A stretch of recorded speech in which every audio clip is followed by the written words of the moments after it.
अस्सलाम वालेकुम। तो पिछले लेक्चर में हमने चैप्टर 3 जो है पार्ट 1 का यानी बेसिक मैथमेटिक्स का वो ख़त्म कर लिया था, ठीक है ना।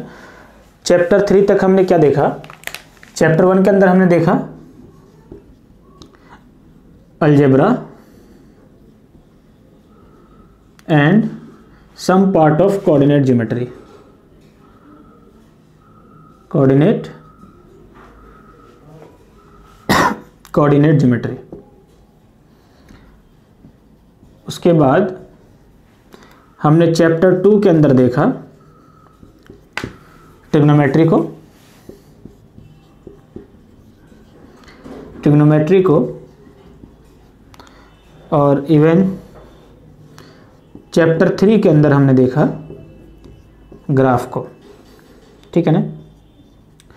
तो ये जो पोर्शन था वो हमारे बेसिक मैथमेटिक्स से था,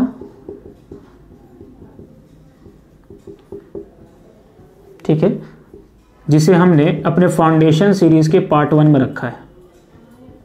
फाउंडेशन सीरीज के पार्ट 1 में रखा है। इस बेसिक मैथमेटिक्स में यानी पार्ट 1 में हमारा एक चैप्टर था, चैप्टर 4, जिसे हमने कहा था आइडियाज ऑफ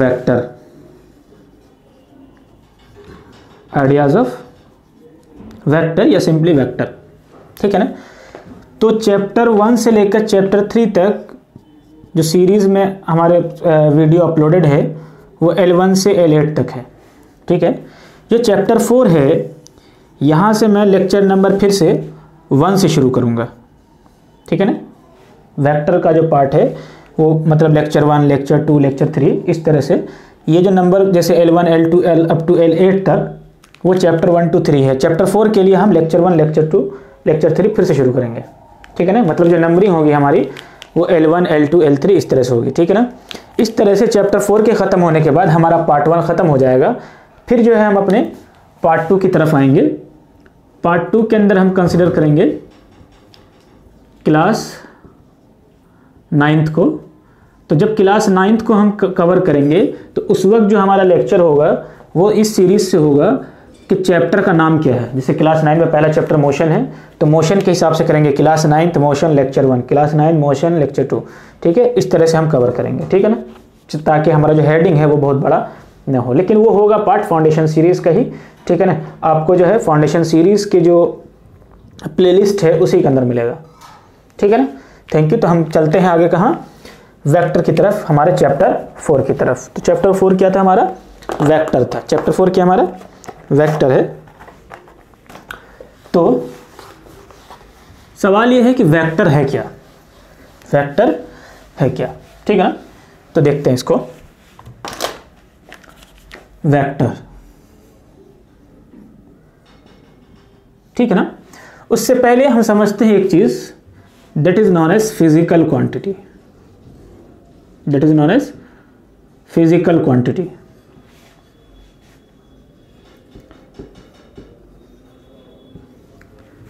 फिजिकल क्वांटिटी किसको कहते हैं?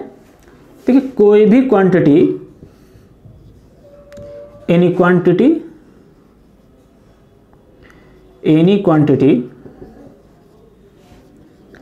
that can be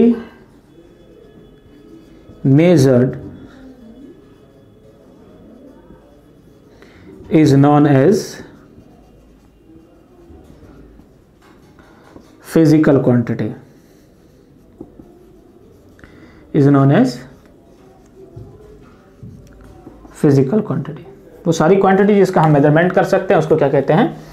physical quantity कहते हैं। और इस क्वांटिटी को जब भी हम मेज़र करते हैं, इस क्वांटिटी को जब भी हम मेज़र करते हैं, वी यूज़ यूनिट। कुछ क्वांटिटी यूनिटलेस भी है, ऐसी बात नहीं है जनरली, लेकिन उसके लिए हम क्या करते हैं? कुछ यूनिट का यूज़ करते हैं। लेकिन कुछ क्वांटिटीज़ हैं जैसे रिफ्रैक्टिव इंडेक्स है, समझ में बात है कि नहीं, रिलेटिव डेंसिटी है, इन सब की कोई यूनिट नहीं होती। तो यूनिटलेस क्वांटिटी भी है। खैर, तो इनकी कुछ ज़्यादातर क्वांटिटी की क्या है? यूनिट है। तो वो जो यूनिट है वो 2 तरह की है, ठीक है ना। क्या है? एक तो वो है जो बेसिक यूनिट है और एक वो है जो डिराइव्ड यूनिट है। जो क्या है, डिराइव्ड यूनिट है, ठीक है ना। तो डिराइव्ड यूनिट उस यूनिट को कहते हैं जो कि बेसिक यूनिट से डिराइव हुआ। बेसिक यूनिट कितने हैं हमारे पास, 7 है। 7 बेसिक यूनिट कौन कौन से हैं, ठीक है ना। बेसिक यूनिट कौन कौन से हैं, 7। जो बेसिक यूनिट है 7 वो है हमारे पास लेंथ, जिसकी SI यूनिट है, SI यूनिट है मतलब स्टैंडर्ड यूनिट जो है उसकी लेंथ है, लेंथ की वो है metre.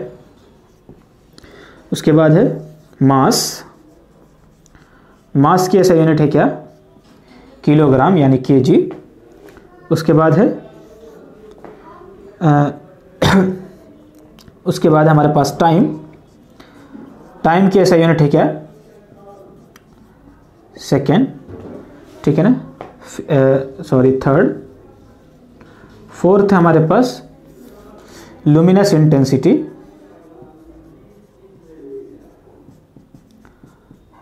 Luminous intensity candela.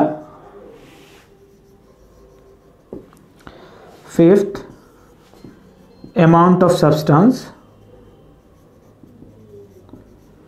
Amount of substance in मोल।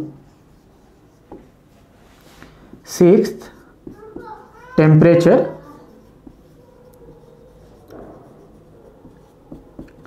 जिसकी SI यूनिट है क्या, केल्विन, ठीक है। सिक्स्थ पे क्या हमारा टेम्परेचर है, 6 क्या है, टेम्परेचर, जिसकी SI यूनिट क्या है, kelvin. And the seventh current, electric current, electric current, electric current, जिसकी SI यूनिट है एम्पियर। तो ये 7 बेसिक यूनिट है। बाकी जो यूनिट है वो क्या है, डिराइव्ड यूनिट है। जैसे फॉर एग्जांपल स्पीड की SI यूनिट क्या है, स्पीड की SI यूनिट क्या है, मीटर पर सेकेंड। तो इसमें देखिए एक क्वांटिटी है मीटर, दूसरा है सेकेंड, जो कि क्या है, बेसिक यूनिट है। समझ ये बात है। तो जितने भी डिराइव्ड क्वांटिटी है उसकी जो यूनिट है वो बेसिक यूनिट से डिराइव्ड है। समझ आई बात है कि नहीं, ठीक है। तो ऐसी कोई भी क्वांटिटी जिनका हम मेजरमेंट कर सकते हैं उसको क्या कहते हैं, फिजिकल क्वांटिटी, उसको क्या कहते हैं, फिजिकल क्वांटिटी, ठीक है। तो इस आइडियाज़ के साथ हम जो है अब पढ़ेंगे क्या, वेक्टर, ठीक है ना। तो कोई भी क्वांटिटी जिनका हम मेजरमेंट कर सकते हैं उसको क्या कहते हैं, वेक्टर कहते हैं, सॉरी फिजिकल क्वांटिटी कहते हैं। कोई भी क्वांटिटी जिनका हम मेजरमेंट कर सकते हैं उसको क्या कहते हैं, फिजिकल क्वांटिटी कहते हैं। तो अब देखो, जब फिजिकल क्वांटिटी का हम मेजरमेंट करते हैं, जब फिजिकल क्वांटिटी का हम मेजरमेंट करते हैं तो कभी कभी हमें इस क्वांटिटी के डायरेक्शन की भी ज़रूरत पड़ती है। किसकी, डायरेक्शन की भी ज़रूरत पड़ती है, ठीक है। अब देखो इस क्वांटिटी को हमने मेज़र किया और उसकी वैल्यू बता दी। जैसे स्पीड मैंने कह दिया 5 मीटर पर सेकेंड। तो ये जो न्यूमेरिकल वैल्यू हमने बताया इसको कहते हैं मैग्नीट्यूड। इसको क्या कहते हैं, मैग्नीट्यूड। तो जो न्यूमेरिकल वैल्यू कितना है कोई भी चीज़, दैट इज मैग्नीट्यूड, ठीक है ना। लेकिन उसके साथ साथ अगर डायरेक्शन भी हो, क्या हो, किसी फिजिकल क्वांटिटी में मैग्नीट्यूड के साथ साथ अगर क्या आ जाए, डायरेक्शन भी हो, that quantity is known as vector, that quantity is known as vector, ठीक है ना। तो लिख ले इसको, वेक्टर क्या है, वेक्टर क्या है, ठीक है। वेक्टर क्वांटिटी किसको कहते हैं, the physical quantity, the physical quantity, the physical quantity which have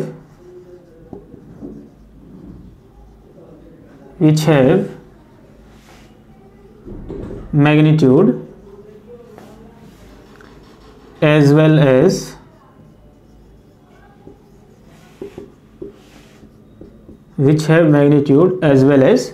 direction, ठीक है ना। उसे हम क्या कहते हैं, वेक्टर क्वांटिटी कहते हैं। वहीं पे उसके बरक्स जिसके पास सिर्फ और सिर्फ मैग्नीट्यूड हो उसे हम कहते हैं scalar quantity. Any quantity, any physical quantity, any physical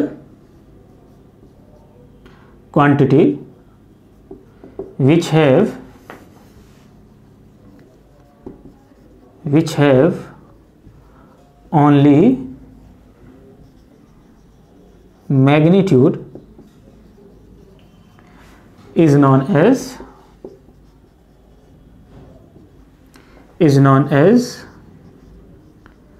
a scalar quantity. For example जैसे टाइम है ना, इसमें हमें डायरेक्शन की ज़रूरत नहीं पड़ती। एनर्जी, इसमें हमें टाइम की ज़रूरत नहीं पड़ती। इस तरह की बहुत सारी क्वांटिटी है जहाँ हमें डायरेक्शन की ज़रूरत नहीं पड़ती। तो जहाँ डायरेक्शन की ज़रूरत नहीं पड़ती उसे हम क्या कहते हैं, स्केलर क्वांटिटी कहते हैं। इसके पास सिर्फ और सिर्फ मैग्नीट्यूड होता है। लेकिन यहाँ के पास क्या है, वेक्टर के पास क्या है, मैग्नीट्यूड के साथ साथ डायरेक्शन भी है। समझ में बात है कि नहीं।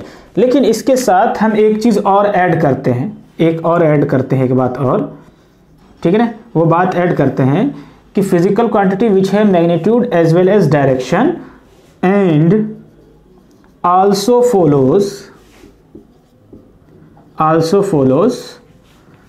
the vector laws। Vector quantity के कुछ लॉज हैं, उसको फॉलो करना चाहिए। अगर उसके अंदर नहीं आया तो वो वेक्टर नहीं होगा, इवन उसके पास मैग्नीट्यूड भी हो जाए, डायरेक्शन भी हो जाए। इसका बेस्ट एग्जांपल है करंट।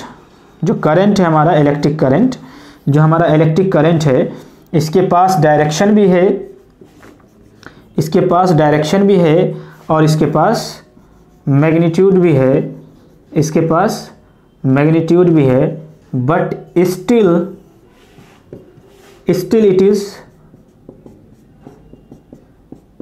Not a vector. इसके बावजूद भी ये वेक्टर क्वांटिटी नहीं है। क्यों नहीं है? क्योंकि लॉज ऑफ वेक्टर को फॉलो नहीं करता। लॉज ऑफ वेक्टर क्या है, हम इसी लेक्चर के मतलब इसी चैप्टर 4 के अंदर देखेंगे कि लॉज ऑफ वेक्टर क्या है, ठीक है ना। तो लॉज ऑफ वेक्टर को हम देखेंगे, ठीक है। लेकिन अभी के लिए याद रखें कि फिजिकल क्वांटिटी वो क्वांटिटी जिसके पास मैग्नीट्यूड हो, डायरेक्शन हो और साथ साथ वेक्टर के लॉ को फॉलो करे। तो करंट वेक्टर क्वांटिटी क्यों नहीं है? वो इसलिए चूंकि जो हमारा इलेक्ट्रिक करंट है वो वेक्टर लॉज को फॉलो नहीं करता है, ठीक है ना। आई होप आपको ये डेफिनेशन समझ में आ गई होगी। तो वेक्टर के कुछ एग्जांपल लिख लें, जैसे डिस्प्लेसमेंट, ठीक है ना, वेलोसिटी, एक्सेलरेशन,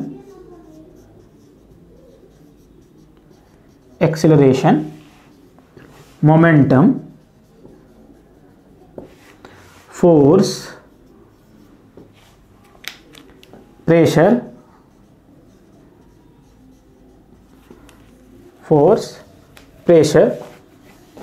ठीक है।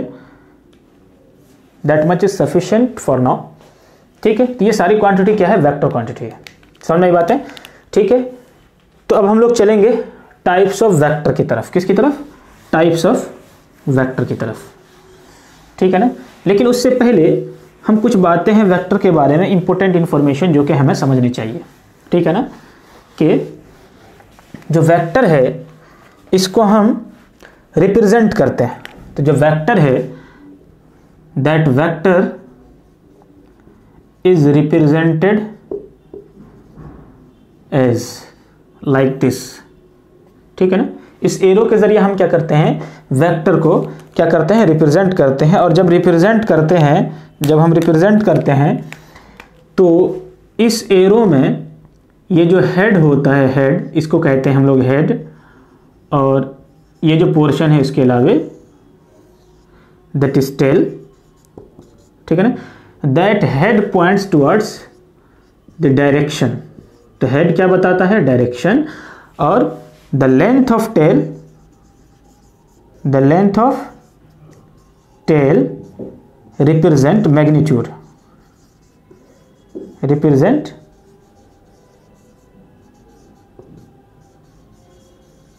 That length of tail represent magnitude. तो टेल की लेंथ क्या बताता है, मैग्नीट्यूड को बताता है। समझ में बात है। तो अगर कोई वेक्टर है जिसका मैग्नीट्यूड कम है तो उसका टेल क्या होगा, छोटा होगा। समझ आई बात है कि नहीं, टेल क्या होगा, छोटा होगा। अगर मान लो कोई वेक्टर जिसका मैग्नीट्यूड इसके डबल है तो उसका रिप्रेजेंटेशन कुछ ऐसा होगा, मतलब इसके टेल की लेंथ इसके लेंथ के डबल होगी। ठीक है, समझ आई बात है कि नहीं है, ठीक। अच्छा, ये जो वेक्टर हम रिप्रेजेंट करते हैं, ये वेक्टर हम ऐसा एज्यूम कर सकते हैं कि ये किसी न किसी एक इमेजिनरी लाइन के ऊपर होगा। ये इमेजिनरी लाइन जो ब्लैक से हमने डॉटेड किया, ऐसा हम इमेजिन कर सकते हैं। That imaginary line is known as support. That imaginary line is known as support of vector. That imaginary line is known as support of vector. तो ज्योमेट्रिकल रिप्रेजेंटेशन वेक्टर का कैसा है, ऐसा है, एरो के जरिए हम रिप्रेजेंट करते हैं, जिसमें टेल क्या बताता है उसका मैग्नीट्यूड और हेड क्या बताता है उसका डायरेक्शन। ठीक है ना, तो magnitude as well as direction. ठीक है ना, and it will also follows of course the laws of vector, जो कि हम वेक्टर के लॉज में देखेंगे। और एक इमेजिनरी लाइन जिस पर हमारा वेक्टर लाई करता है, and that imaginary line is known as support. That imaginary line is known as support. ठीक है, अल्फाबेटिकली इसको रिप्रेजेंट ऐसे किया जाता है। मान लो कोई ये वेक्टर है, तो that vector is represented as vector A alphabet पे, या कभी कभी डबल लेटर से भी डिनोट किया जाता है। मान लो जैसे यहाँ पे लिखा हमने ए और यहाँ लिखा सी, तो हम लिखते हैं ए सी, और चूंकि वेक्टर ए से सी की तरफ जा रहा है तो इसको ऐसे रिप्रेजेंट करते हैं ए सी। ठीक है ना, मतलब ए से सी की तरफ। और कोई सिर्फ और सिर्फ ऐसे ही लिख दिया, that will be vector A. ठीक है, तो ये भी तरीका है और ये भी तरीका है। ठीक है ना, now we will comes to the types of vector. Types of vector, ठीक है, टाइप्स ऑफ वेक्टर।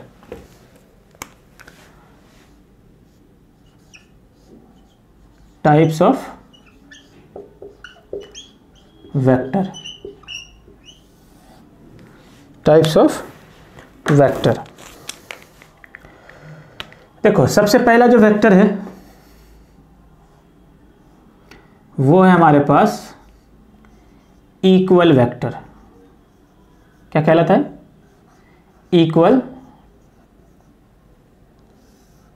वेक्टर। ठीक है ना, तो देखो अगर हमारे पास कोई वेक्टर है, मान लो ये वेक्टर ए और दूसरा है vector B,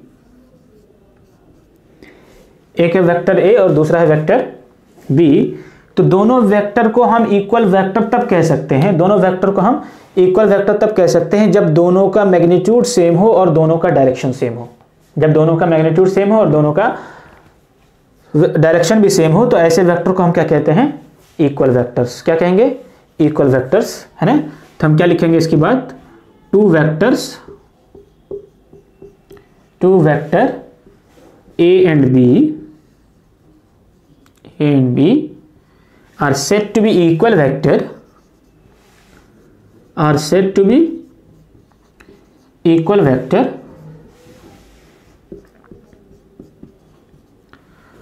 only when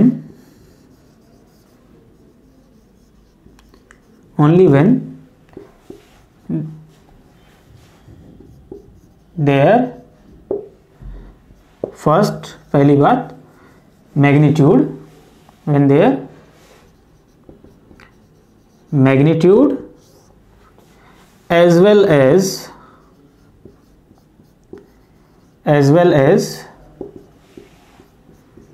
direction remain same, as well as their direction remain same। ठीक है ना, तो डायरेक्शन सेम होना चाहिए और मैग्नीट्यूड सेम होना चाहिए, तो दोनों वेक्टर को हम क्या कहेंगे, इक्वल वेक्टर कहेंगे। समझ आई बात है। फॉर एग्जाम्पल जैसे हम कहें कि एक फोर्स ए है, मतलब फोर्स F1 है 4 न्यूटन का टुवर्ड्स नॉर्थ। दूसरा वेक्टर F2 है, वो भी 4 न्यूटन का है एंड एक्टिंग टुवर्ड्स नॉर्थ। तभी हम क्या कहेंगे कि these two vectors are basically equal vectors because they have equal magnitude 4 newton and direction is towards the north. ठीक है ना, तभी इन दोनों वेक्टर को हम क्या कह सकते हैं, इक्वल वेक्टर कह सकते हैं। ठीक है, तो आपको ये बात समझ में आ गई होगी कि इक्वल वेक्टर क्या होता है, ठीक है ना, इक्वल वेक्टर क्या होता है। Now we will move to the second types, that is known as parallel vector, that is known as parallel vector, ठीक है। तो पैरेलल वेक्टर क्या होता है, पैरेलल वेक्टर क्या होता है, देखते हैं। पैरेलल वेक्टर, देखिए कोई भी दो वेक्टर हो, मान लो वेक्टर ए और वेक्टर बी, यह वेक्टर ए और यह वेक्टर बी, इन दोनों वेक्टर को पैरेलल वेक्टर हम तभी कह सकते हैं, इन दोनों वेक्टर को हम पैरेलल वेक्टर तभी कह सकते हैं जब एक वेक्टर क्या हो, दूसरे वेक्टर का पॉजिटिव स्केलर मल्टीपल हो और डायरेक्शन सेम हो, पॉजिटिव स्केलर मल्टीपल हो और डायरेक्शन सेम हो। पॉजिटिव स्केलर मल्टीपल का क्या मतलब है, इसको समझते हैं। फॉर एग्जांपल जैसे वेक्टर ए है कि वेक्टर ए इज 4 न्यूटन, मान लो वेक्टर ए कोई हमारा F1 वेक्टर है, या ए वेक्टर जो है हमारा 4 न्यूटन फोर्स है टुवर्ड्स नॉर्थ, है ना, और वेक्टर बी है हमारा 2 न्यूटन टुवर्ड्स नॉर्थ। तो यहां देखें कि दोनों की डायरेक्शन सेम, पहली बात। दूसरी बात कि वेक्टर ए जो है वेक्टर बी का 2 टाइम्स है, that is positive scalar multiple, that is positive scalar multiple. और एक बात बताऊं कायदे की, अगर दो वेक्टर जिसकी डायरेक्शन सेम है, जिसकी डायरेक्शन क्या है, सेम है, अगर उसको जो है कोई ना कोई ऐसा पॉजिटिव स्केलर मल्टीपल एक्चुअली मिल ही जाता है जिससे क्या आ जाए, दूसरा वेक्टर आ जाए, ठीक है। फॉर एग्जांपल अगर इसको ऐसा देखे कोई, तो वेक्टर बी जो है 1/2 टाइम्स ऑफ वेक्टर ए है, तो यहां पर स्केलर मल्टीपल 1/2 है, समझ बात है। तो जनरली जब दो वेक्टर की डायरेक्शन सेम होती है तो एक स्केलर मल्टीपल ऐसा हमेशा मिल जाएगा, है ना, ऐसा हमेशा मिल जाएगा जिसकी डायरेक्शन स्पेसिफाइड हो, जिसकी डायरेक्शन क्या हो, स्पेसिफाइड हो, और मतलब दो वेक्टर जिसकी डायरेक्शन स्पेसिफाइड हो कि एक ही तरफ है, तो हमेशा क्या मिल जाएगा, एक ऐसा मल्टीपल मिल जाएगा आपको। तो जनरली जो मोस्ट इंपोर्टेंट चीज़ है वो ये देखना है कि डायरेक्शन सेम होने चाहिए, ठीक है। खैर, लेकिन डेफिनेशन के हिसाब से हम दोनों बात लिखेंगे। तो पैरेलल वेक्टर किसको कहेंगे, 2 vectors A and B are said to be parallel if one vector is the positive scalar multiple of other, यानी कि जो मल्टीपल हो वहां पर पॉजिटिव स्केलर नंबर होना चाहिए, ठीक है ना। मतलब जैसे यहाँ पर 2 था और 1/2 था, तो दोनों क्या है, पॉजिटिव स्केलर नंबर है, पॉजिटिव स्केलर नंबर है, ठीक है ना। तो इस बात को लिख लें, 2 vector vector A and vector B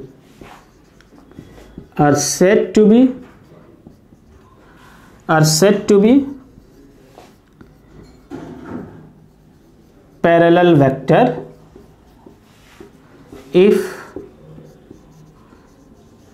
they are positive scalar multiple of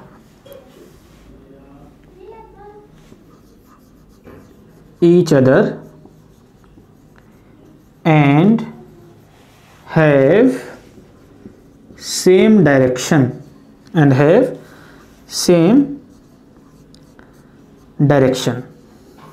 ठीक है ना, and have same direction, ठीक है ना। तो देखो ज्योमेट्रिकली ऐसे जो वेक्टर हैं जो मतलब जो पैरेलल वेक्टर हैं, basically such type of vector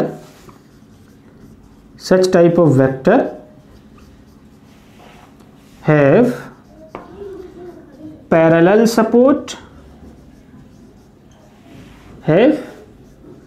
support और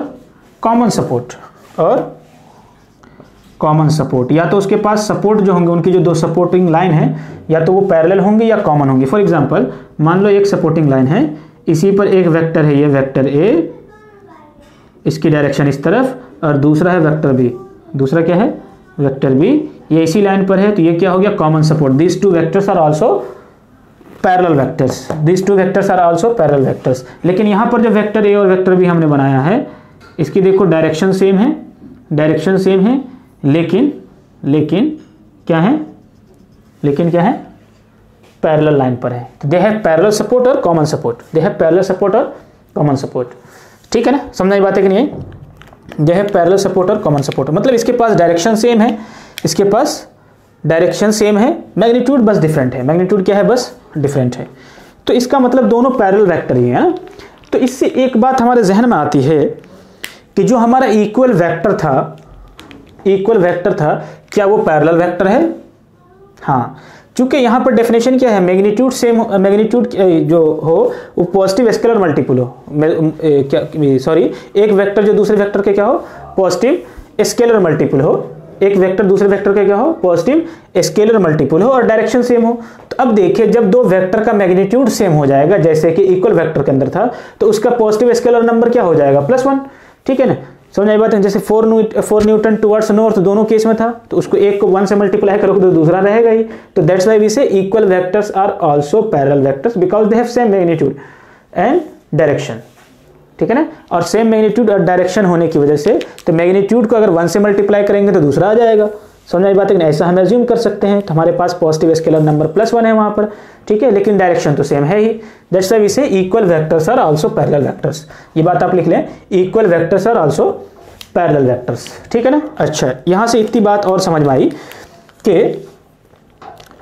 equal vectors are parallel vectors, है ना, but all parallel vectors are not equal vectors. ठीक है, but all parallel vectors are not equal vectors. तो मतलब ये भी डायरेक्शन सेम की डायरेक्शन है और ये भी डायरेक्शन सेम है।